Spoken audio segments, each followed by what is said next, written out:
بسم اللہ الرحمن الرحیم۔ السلام علیکم ناظرین، ریڈ زون سے میں ہوں علی رضا الوی اور میرے ساتھ موجود ہیں جناب مظہر پرلاس۔ خواتین حضرات، آپ کی خدمت میں اسلام حسب سابق حسب روایت پاکستان کے لیے دعا۔ اللہ تعالی ہمارے اس عظیم وطن کو سلامت رکھے، یہ وطن ترقی کرے، یہاں خوشحالی ہو، امن ہو اور یہاں ہر گھر میں سکھ اور سکون ہو۔ علی رضا الوی صاحب، کیا خبریں؟ جی، مولانا فضل الرحمان کہتے ہیں کہ جو جیل نہیں جا سکتا اسے سیاست میں بھی نہیں ہونا چاہیے، اور یہ بزدلی ہے اور یہ بزدلی برداشت نہیں کی جا سکتی، سیاست برداشت کا کام ہے۔ اور انہوں نے کہا کہ جنگ میں پینترے بدلتے رہتے ہیں، مورچے بدلتے رہتے ہیں، ہم پیچھے ہٹے ہیں کہ مزید بھرپور انداز میں نئی حکمت عملی کے ساتھ پوری طاقت کے ساتھ حملہ کریں، اور وہ ہم کریں گے۔ اس کے علاوہ انہوں نے اپنے صوبائی لیڈرز کو خط لکھا ہے اور انہوں نے کہا ہے کہ صوبائی جماعتیں جو ہیں متحرک رہیں اور اپنے ورکرز کو متحرک رکھیں، لانگ مارچ ضرور ہوگا۔ انہوں نے یہ بھی کہا ہے کہ 9 جماعتیں، 10 میں سے 9 جماعتیں لانگ مارچ اور استعفوں پر بالکل متفق ہیں۔ پاکستان پیپلز پارٹی اپنا مطالبہ سے اسی کے پاس لے کے گئی ہے ہمارا، اور اس کا جو بھی فیصلہ آئے گا ہمیں اچھے کی توقع رکھنی چاہیے۔ پھر پاک فوج کے سپہ سالار جنرل قمر جاوید باجوہ نے کہا ہے کہ مسئلہ کشمیر پاکستان اور بھارت میں کشیدگی کی سب سے بڑی وجہ ہے۔ انہوں نے کہا کہ افغانستان میں قیام امن کے لیے پاکستان بھرپور کردار ادا کر رہا ہے۔ پھر مراد سعید کہتے ہیں کہ 6147 کلومیٹر ہائی ویز، موٹر ویز اور دیگر سڑکیں جو ہیں وہ بنائی جا رہی ہیں، اور ہم چاہتے ہیں کہ ملک ترقی کرے، اور ہمیں یہ سمجھتے ہیں کہ ان شاہراہوں کے ذریعے ملک ترقی کرے گا اور ہم یہ شاہراہیں بہت زیادہ بنائیں گے۔ اور انہوں نے کہا کہ ماضی میں جتنی شاہراہیں بنائی گئی ہیں اس سے 150 گنا زیادہ بنائیں گے، اور یہ سی پیک کا حصہ ہیں۔ کچھ اور خبریں بھی پروگرام کا حصہ ہوں گی، لیکن مظہر پرلاس صاحب کی طرف بڑھتے ہیں اور مولانا فضل الرحمان کی بات سے ہی بات شروع کرتے ہیں کہ وہ کہتے ہیں جناب کہ جو جیل نہیں جا سکتا وہ سیاست میں کیوں ہے؟ واہ واہ واہ، مولانا صاحب کی کل پرسوں ہم نے بات کی تھی نا جی کہ مولانا صاحب بالآخر آصف علی زرداری صاحب کی طرف جائیں گے، اور آخری اور حتمی بات وہ آصف زرداری صاحب ہی کی مانیں گے۔ اب انہوں نے وہ بات ماننا شروع کر دی ہے، صحیح ہے۔ اور انہوں نے نواز شریف سے بھی کہا ہے کہ جناب آپ آئیں، آپ لیڈ کریں، اور آج انہوں نے یہ بھی بات کر دی کہ جو جیل سے ڈرتا ہے اس کو سیاست کرنے کا حق نہیں، کوئی نہیں ہے۔ تو گویا نواز شریف صاحب کے خلاف وہ بات کر رہے ہیں جی ہاں، کہ اگر ان کو حق ہے تو وہ پاکستان آئیں، جیل سے نہ ڈریں۔ صحیح ہے۔ جیلوں کی تاریخ میں یہ ہے جی کہ یہ مریم نواز نے بھی پچھلے دنوں ایک جھوٹ بولا کہ ان کے والد نے بہت لمبی جیل کاٹی۔ نہیں، بالکل نہیں کاٹی۔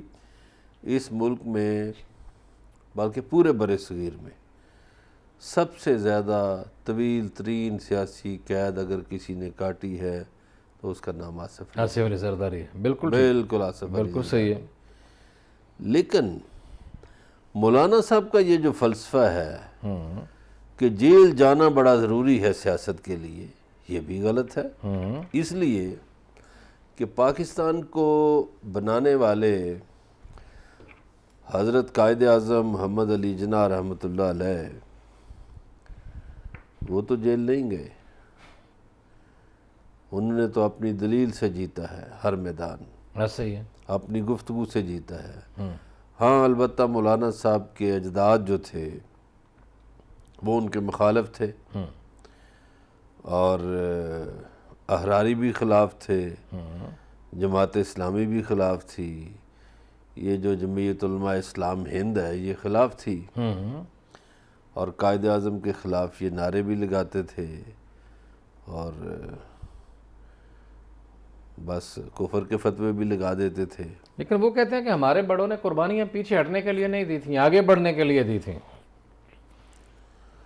پاکستان جب بن گیا تو ادھر ایک جمعیت علماء اسلام پاکستان بنا لی، کون سی قربانیاں دی تھی پیچھے ہٹنے کے لیے؟ یہ سارے تو برصغیر میں ایک مسلمان ریاست کے خلاف کام کر رہے تھے، ایسے ہی ہے۔ یہ تو گویا ہندوؤں کے اشارے پہ ناچ رہے تھے، چونکہ یہ فلسفہ گاندھی اور نہرو کا تھا کہ جی ایک ہی ملک رکھیں، ہندوستان، انگریزوں سے آزادی لیتے ہیں اور ہندوستان ہندوستان، اور اس مسئلے کو لٹکایا بھی گیا بڑی دیر آزادی کو، اور اس میں ان سارے مولویوں کا ساتھ کانگریس کو نصیب ہوا، مسلم لیگ کو نہیں۔ ٹھیک ہے۔ مسلم لیگ کے ساتھ کھڑے تھے جو صوفیزم والے لوگ ہیں، مشائخ کھڑے تھے، پیران اکرام کھڑے تھے، ٹھیک ہے، اس میں پیر آف مانکی شریف کھڑے تھے۔ سب سے بڑا جو کردار تحریک پاکستان میں، اور بڑا چندہ وہ دیا کرتے تھے، پیر جماعت علی شاہ صاحب امیر ملت رحمۃ اللہ علیہ، انہوں نے بڑا کام کیا۔ اور جب پاکستان بنا تو پاکستان بننے کے بعد بھی جو تنخواہیں دینے کے لیے پیسے نہیں تھے، تو اس میں دیکھیے 3-4 لوگوں نے کردار ادا کیا۔ جی، ایک تو پیر جماعت علی شاہ صاحب نے پیسے دیے، ایک یہ جو عابدہ حسین کے نانا ہیں سید مراتب علی شاہ، انہوں نے، ایک نواب آف بہاولپور نے، اور دیکھیے ان کی الگ ریاست تھی، الگ بینک تھا، الگ کرنسی تھی، انہوں نے بہت کچھ دیا اس ملک کو۔ ٹھیک ہے، اچھا، خان آف کلات جو ہیں، انہوں نے کلات کا علاقہ، یہ سارا بلوچستان کا علاقہ شامل کیا پاکستان میں، اس لیے شامل کیا کہ خان آف کلات کے خواب میں نبی پاک صلی اللہ علیہ وسلم تشریف لائے اور حکم دیا کہ بھئی یہ پاکستان میں شامل ہو جاؤ۔ صحیح، اسی طرح جو شبیر احمد عثمانی، حالانکہ وہ مولانا فضل الرحمان کے مکتب سے ہیں، ان کے نظریات ٹھیک ہے، اس مکتبہ فکر سے ہیں، لیکن انہوں نے حضرت قائد اعظم رحمۃ اللہ علیہ کا جو نماز جنازہ پڑھائی، وہ بھی نبی پاک صلی اللہ علیہ وسلم کے حکم پر پڑھائی۔ یہ خطہ جو ہے، یہ خالصتاً ایسا خطہ ہے جس سے نبی پاک کو ٹھنڈی ہوائیں آتی رہیں۔ یہ خطہ ایسا خطہ ہے کہ جس میں ایک مسلمان ریاست کا قیام جو ہے وہ نبی پاک کے احکامات سے ہوا ایک طرح سے۔ صحیح، اس کی مثالیں بہت سی ہیں، قائد اعظم کے زندہ خواب بھی ہیں، لیکن میں یہ تاریخ اس لیے بتا رہا ہوں کہ ہمارے لوگوں کو سمجھ آ جائے کہ جو آج کل پاکستان کے ٹھیکیدار بنے ہوئے ہیں، ان کا پاکستان بنانے میں کوئی کردار نہیں، اور یہ جھوٹ بولتے ہیں کہ ان کے آباء و اجداد نے قربانیاں دی۔ کوئی قربانی ان کے آباء و اجداد نے نہیں دی۔ یہ پاکستان کے بھی مخالف تھے اور پاکستان بنانے والے کے بھی مخالف تھے۔ انہوں نے جس شخص نے پاکستان کا خواب دیکھا اس پر بھی کفر کے فتوے لگائے۔ جی، اور اگر مولانا صاحب مکرتے ہیں اس بات سے تو 70 کی اسمبلی گواہ ہے، فلور پہ ان کے والد محترم نے کہا تھا کہ پاکستان بنانے کے گناہ میں ہم شریک نہیں ہیں، اس جرم میں ہم شریک نہیں ہیں۔ تو یہ باتیں معمولی نہیں ہیں۔ آج بھی جو لوگ پاکستان کے خلاف باتیں کر رہے ہیں، میں سمجھتا ہوں کہ وہ ایک طرح سے گستاخی کر رہے ہیں۔ کیوں گستاخی کر رہے ہیں؟ یہ ایک اور میں واقعہ سنا دوں اگر اجازت ہو، آپ کی ٹائم ہو۔ ایک 65 کی جنگ میں میجر عباسی شہید ہوئے۔ صحیح، تو شہداء کے ورثاء کو جس طرح بلایا جاتا ہے، تو اس وقت صدر ایوب خان تھے پاکستان کے پریزیڈنٹ، تو انہوں نے کہا کہ بابا جی آپ کی کوئی خواہش کو بتائیں، ہم آپ کے لیے کیا کر سکتے ہیں، آپ کا بیٹا شہید ہوا ہے۔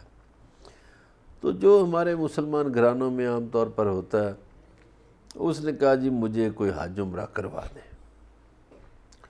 اس کے لیے عمرے کا بندوبست ہو گیا۔ اب وہ شخص جب گیا، مکہ میں گیا، اس کے بعد مدینہ میں گیا، مسجد نبوی میں بیٹھا تھا، مختصراً میں سنا رہا ہوں، یہ باتیں بیچ میں چھوڑ رہا ہوں کچھ چیزیں، تو اسے مسجد نبوی کے امام نے بلایا، پھر وہ اپنے گھر لے گیا اور اس نے کہا کہ میری پیروں جیسی عزت کی۔ تو میں نے پوچھا کہ وجہ کیا ہے؟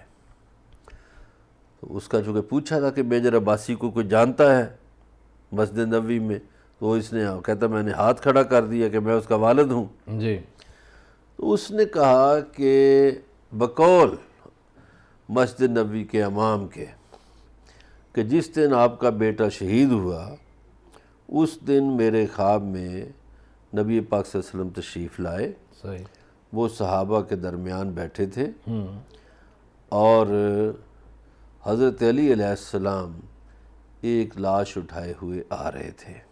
صحیح. تو نبی پاک صلی اللہ علیہ وسلم نے پوچھا بھئی یہ کیا ہے؟ تو حضرت علی علیہ السلام نے فرمایا سرکار وہ جو ملک ہم نے بنایا ہوا ہے یہ اس کی حفاظت کے لیے شہید ہوا ہے. اور اس کی نماز جنازہ پھر نبی پاک صلی اللہ علیہ وسلم نے پڑھائی. یہ ان کا خواب ہے. پھر وہ کہتا ہے کہ جی رات پھر مجھے نبی پاک صلی اللہ علیہ وسلم آئے، تشریف لائے خواب میں، اور فرمایا کہ کل پوچھنا ہے میجر عباسی کے کسی کوئی جاننے والے کا. تو میری تو بڑی خوش قسمتی ہے کہ تم اس کے والد ہو جس کا خواب مجھے 2 دفعہ دکھایا گیا، اور خواب میں دونوں جہانوں کی سب سے بڑی ہستی تشریف لائی، اور پھر حضرت علی علیہ السلام کی زبان مبارک سے جو جملہ نکلا کہ یہ اس ملک کے لیے شہید ہوا جو ہم نے بنایا. تو اس ملک کی جو لوگ قدر نہیں کرتے، علی رضا علوی صاحب وہ بڑا جرم کرتے ہیں، بڑا گناہ کرتے ہیں. یا جو اس ملک کو لوٹتے ہیں وہ بھی بڑا جرم کرتے ہیں، یا جو اس ملک سے چوری کرتے ہیں وہ بھی بڑا جرم کرتے ہیں. یہ ایک ایسا خطہ ہے جس سے ٹھنڈی ہوائیں آتی رہیں، جو اسلام کا قلعہ بھی بنے گا، اور انشاءاللہ اس دھرتی کے خلاف باتیں کرنے والے بھی ختم ہو جائیں گے، نیست و نابود ہو جائیں گے. ٹھیک ہے، بات مولانا فضل الرحمان سے شروع ہوئی تھی، تو مولانا فضل الرحمان جو ہیں وہ کہہ رہے ہیں ہم پیچھے ہٹے ہیں مزید طاقت سے لڑنے کے لیے. اب وہ ابھی کی بات کر رہے ہیں نا. ہاں ابھی کی جو بات. اچھا یہ حوالہ دے دیا، ٹھیک ہے، یہ ان کی حکمت عملی ہے. اب ان کے والد بھی حکمت عملی بھٹو صاحب کے خلاف آزماتے رہے، پھر مارشل لا لگوا لیا، اب یہ آزما رہے ہیں. تو بالآخر آصف علی زرداری کی بات کو ماننا پڑے گا، ورنہ وہ تو استعفے نہیں دیتے پیپلز پارٹی والے. اور اب اپوزیشن لیڈر بھی انہی کا بنے گا.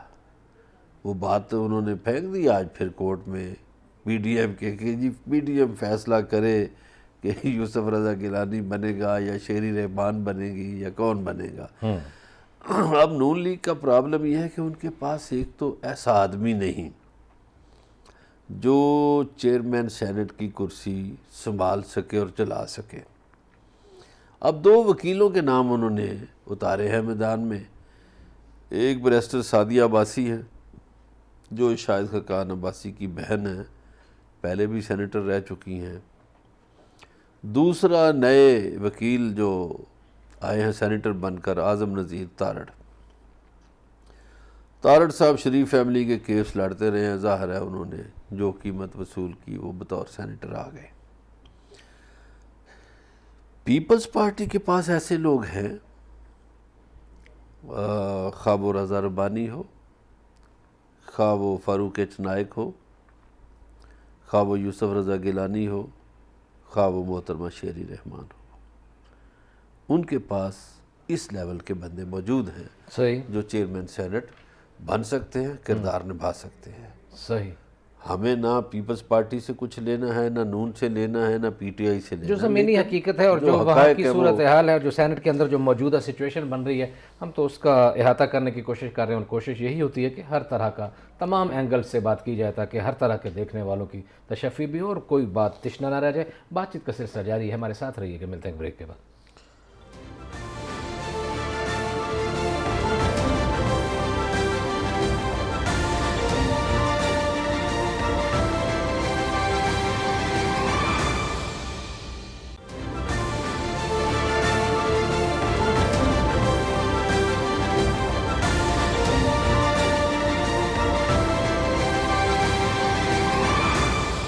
ویلکم بیک ناظرین. بریک پہ جانے سے پہلے بات یہ ہو رہی تھی کہ سینٹ میں پاکستان پیپلز پارٹی کسے اپنا نمائندہ منتخب کر سکتی ہے، مقرر کر سکتی ہے جو ان کا حق ادا کرے اپوزیشن کے لیے. جی مظہر بلا صاحب اس حوالے سے بات کر رہے تھے. اچھا میں گفتگو چونکہ ہماری ہو رہی تھی، میں وہ وقفہ آ گیا، پتہ نہیں ناظرین کے دل میں کیا گیا ہو. میں یہ عرض کر رہا تھا کہ جو اپوزیشن لیڈر کا سٹریچر ہے یا چیئرمین کا سٹریچر ہے، وہ ابھی چونکہ چیئرمین پہ بات ہو رہی تھی، چونکہ گیلانی صاحب عدالت جا رہے ہیں جی اور ووٹر کی انٹینشن تو ہے، ان کے اگرچہ نام پہ مہر لگی ہوئی ہے، تو اگر عدالت نے ان کے حق میں فیصلہ دے دیا تو وہ چیئرمین ہے. ضرور.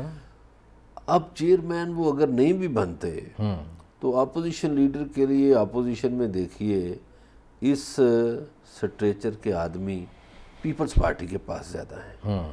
یعنی یوسف رضا گیلانی اپوزیشن لیڈر بن سکتے ہیں, شیری رحمان بن سکتی ہیں, رضا ربانی بن سکتے ہیں, یا فاروق چنائک بن سکتے ہیں. اب نون لیگ کے پاس تو اس سٹریچر کا آدمی نہیں ہے. صحیح ہے. سچی بات تو یہ ہے.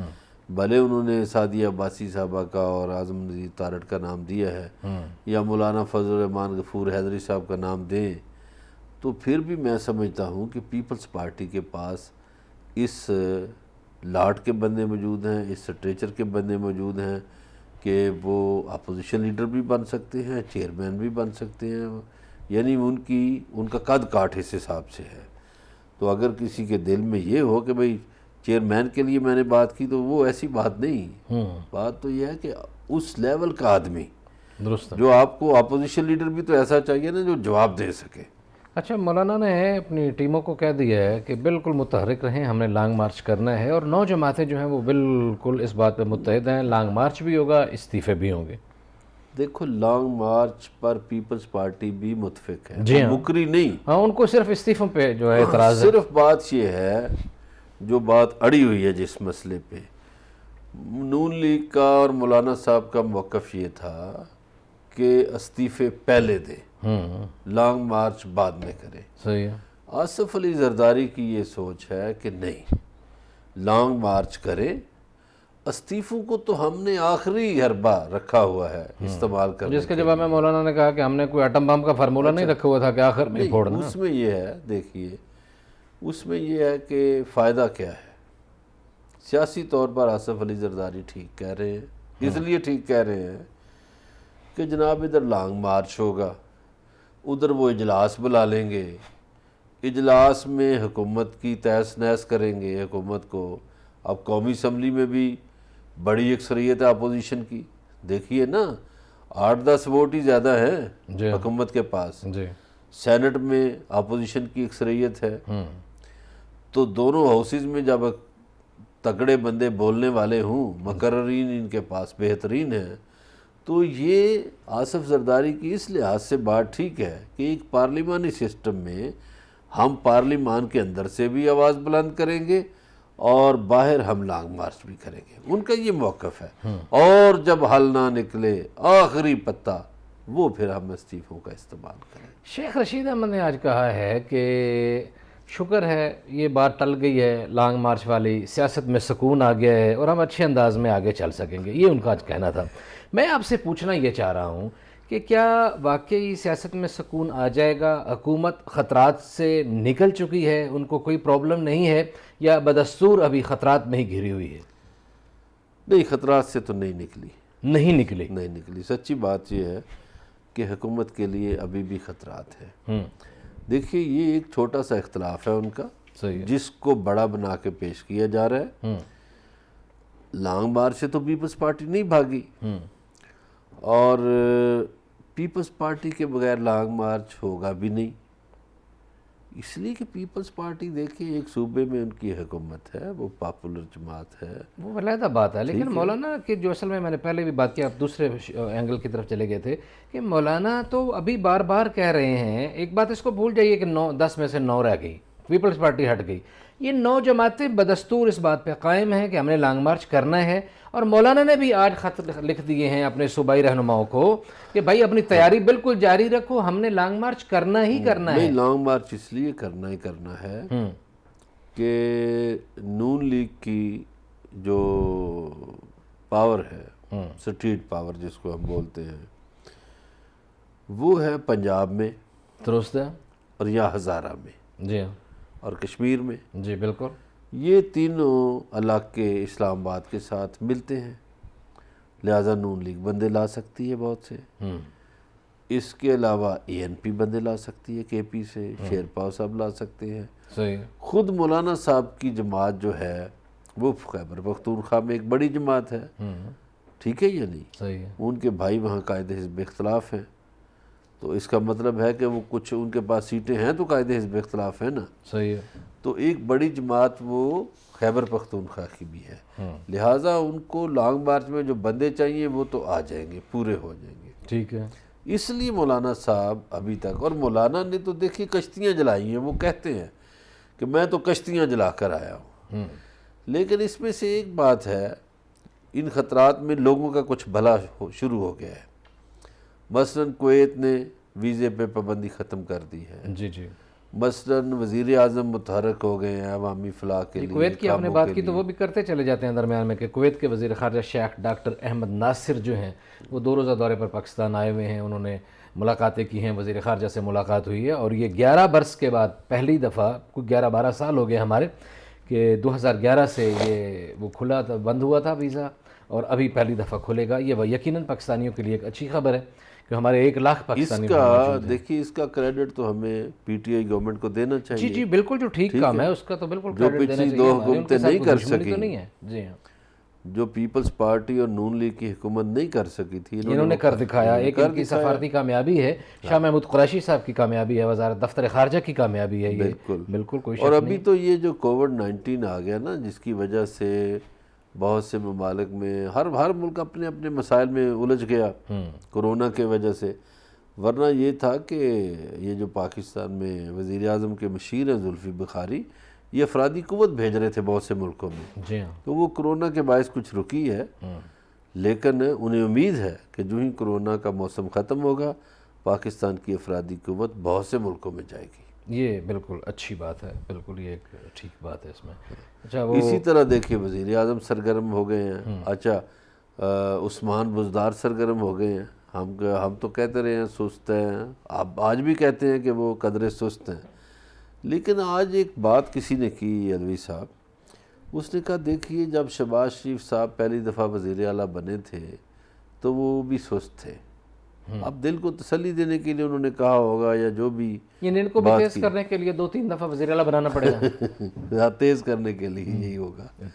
لیکن یہ ہے کہ کام شروع ہو گیا ہے. آج یہ ہے کہ وزیر اعظم نے یہاں اسلام آباد میں ہاؤسنگ کے حوالے سے افتتاح کیا, اور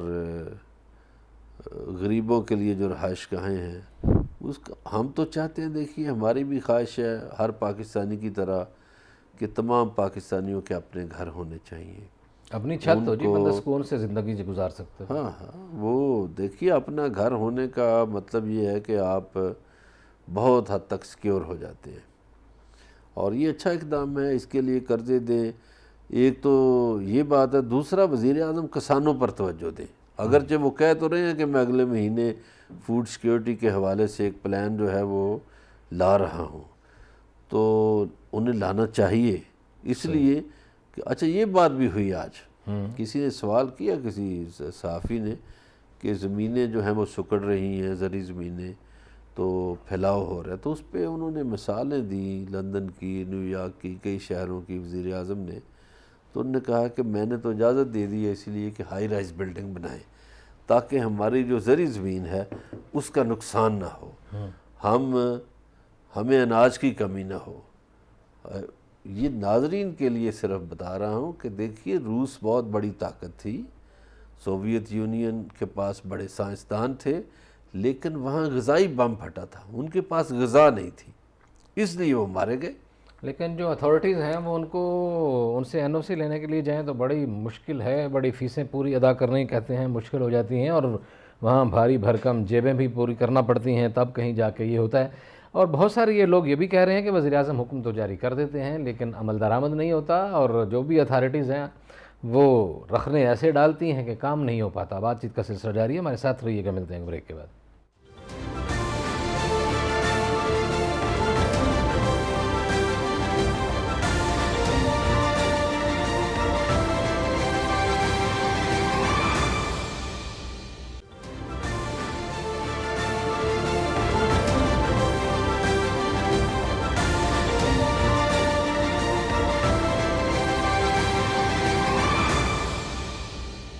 ویلکم بیک ناظرین. بریک پہ جانے سے پہلے بات یہ ہو رہی تھی کہ اگرچہ ابھی حکومت کے سر سے خطرے کی تلوار تو نہیں ٹلی لیکن حکومت مستعد نظر آ رہی ہے. جناب عمران خان بڑے متحرک ہو گئے ہیں, سی ایم پنجاب عثمان بزدار متحرک ہو گئے ہیں, اور ایک اور شخص بھی متحرک ہو گیا ہے, مراد سعید. وہ کہتے ہیں نئی سڑکیں بنائیں گے, موٹر ویز بنائیں گے اور 6147 کلومیٹر کے روڈز کا اضافہ کریں گے.